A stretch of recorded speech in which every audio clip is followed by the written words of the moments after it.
আমাদেরকে শোনানো হয়েছিল ওই ফ্যাসিস্ট সরকার যতদিন ছিল যে আমাদের উপর নাকি শুধুমাত্র রাবার বুলেট ছোড়া হয়েছে।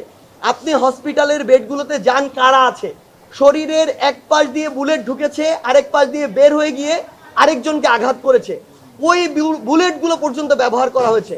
আপনি গিয়ে দেখুন এক একজন কিভাবে কাতরাচ্ছে। সরকারি হসপিটালের মধ্যস্বত্বভোগী রয়েছে একটি গোষ্ঠী। প্রশাসন জানে ফ্রি দেওয়া হচ্ছে, রোগী জানে না ফ্রি দেওয়া হচ্ছে, রোগীকে বিভিন্নভাবে বোঝানো হচ্ছে এটা লাগবে এটা লাগবে। যে মধ্যস্বত্বভোগীরা এতদিন ধরে বাংলাদেশে এগুলো করেছে, অসৎভাবে টাকা ইনকাম করেছে, তাদেরকে আমরা হুঁশিয়ার করে দিতে চাই প্রশাসনের সহযোগিতায়।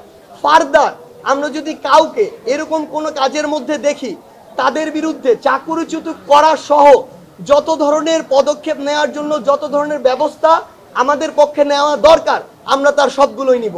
আমাদের অনেক আন্দোলনকারী রয়েছে, কিংবা অনেক সমন্বয়ক সহ সমন্বয়ক রয়েছে, কিংবা ইভেন এখন আমরা দেখছি যে নতুন বিভিন্ন গ্রুপ তৈরি হচ্ছে, যারা কেউ ভালো উদ্দেশ্যে, কেউ অন্য কোনো অসৎ উদ্দেশ্যে আসলে হসপিটালগুলোতে প্রচুর পরিমাণে পরিদর্শনে যাচ্ছে।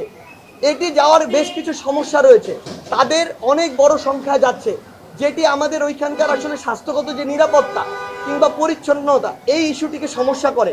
অনেকে খাবার দিতে টিম নিয়ে যাচ্ছে, অনেকে পুরো মিডিয়া টিম নিয়ে যাচ্ছে সেখানে। আমাদের আপনাদের কাছে রিকোয়েস্ট, এবং আপনাদের মাধ্যমে সকলের কাছে রিকোয়েস্ট, আমরা ওই হসপিটালের ভিতরের যে নিরাপত্তা কিংবা স্বাস্থ্যগত যে ঝুঁকি, এই বিষয়গুলো মাথায় রেখে সেখানে যেন পর্যাপ্ত যতটুকু আমাদের হাইজিন মেনটেন করা উচিত সেটুকু যেন আমরা করি। এবং সরকারি হসপিটালগুলোতে ইতিমধ্যে আমরা জানতে পেরেছি যে তারা এক্সট্রা একটি হাই কেয়ার ইউনিট তৈরি করবেন, সেই জায়গার নিরাপত্তা যেন আমরা বজায় রাখি। আমরা এই হসপিটালগুলোতে ঘুরে যেটি দেখেছি, আসলে আমাদেরকে শোনানো হয়েছিল ওই ফ্যাসিস্ট সরকার যতদিন ছিল যে আমাদের উপর নাকি শুধুমাত্র রাবার বুলেট ছোড়া হয়েছে।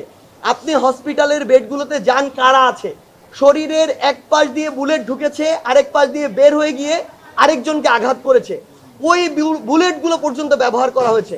আপনি গিয়ে দেখুন এক একজন কিভাবে কাতরাচ্ছে। 1400-রও বেশি শাখা উপশাখায় দেশের বৃহত্তম ব্যাংক আইএফআইসি।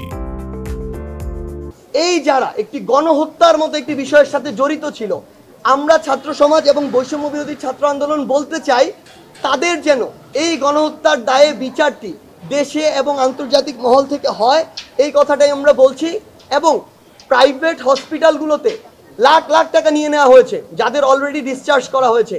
আমাদের আবেদন থাকবে অন্তর্বর্তীকালীন সরকারের কাছে কিংবা স্বাস্থ্য মন্ত্রণালয়ের দায়িত্বে যারা রয়েছেন তাদের কাছে, এই আন্দোলনকারী যারা রয়েছে, শুধু ছাত্র নয়, যে কোনো বয়সের হোক না কেন, তাদের যে বিলগুলো নেওয়া হয়েছে লক্ষ লক্ষ টাকা, এগুলো যেন প্রাইভেট হসপিটালগুলো ফেরত দিয়ে রিফান্ড করে তাদের যে ইমেজের একটি সংকট তৈরি হয়েছে সেই ইমেজটি ফিরিয়ে আনার ন্যূনতম যে চেষ্টাটি সেটি করে।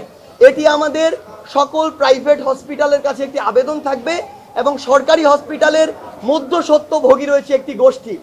প্রশাসন জানে ফ্রি দেওয়া হচ্ছে, রোগী জানে না ফ্রি দেওয়া হচ্ছে, রোগীকে বিভিন্নভাবে বোঝানো হচ্ছে এটা লাগবে এটা লাগবে। যে মধ্যস্বত্বভোগীরা এতদিন ধরে বাংলাদেশে এগুলো করেছে, অসৎভাবে টাকা ইনকাম করেছে, তাদেরকে আমরা হুঁশিয়ার করে দিতে চাই প্রশাসনের সহযোগিতায়। ফার্দার আমরা যদি কাউকে এরকম কোনো কাজের মধ্যে দেখি, তাদের বিরুদ্ধে চাকরিচ্যুত করা সহ যত ধরনের পদক্ষেপ নেওয়ার জন্য যত ধরনের ব্যবস্থা আমাদের পক্ষে নেওয়া দরকার আমরা তার সবগুলোই নিব।